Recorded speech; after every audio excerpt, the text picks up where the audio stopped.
পৃথিবীর প্রথম ঘর কোরআনে দেবাকা বন্ধুর নামের মিম দ্বারা করেছেন মকা। জবানটা খুইলা বলা যাবে না আল্লাহু আকবার। পৃথিবীর প্রথম ঘর কোরআনে দেবাকা বন্ধুর নামের মিম দ্বারা করেছেন মকা।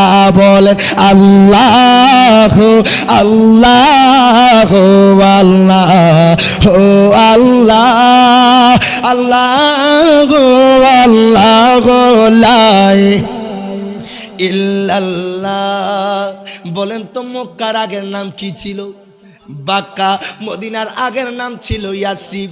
আল্লাহ কয় বন্ধু বন্ধু গো, আপনার মুহাম্মদের মিম নামের মোহাব্বতে বাক্কাকে মক্কা বানায়া দিলাম, ইয়াসরিবকে মদিনা বানায়া দিলাম। সুবহানাল্লাহ। এই জন্য তা শেখে রাসূল কয় পৃথিবীর প্রথম ঘর কোরআনে তেবাকা বন্ধুর নামের মিম দ্বারা করেছেন মকা। বলেন আল্লাহ।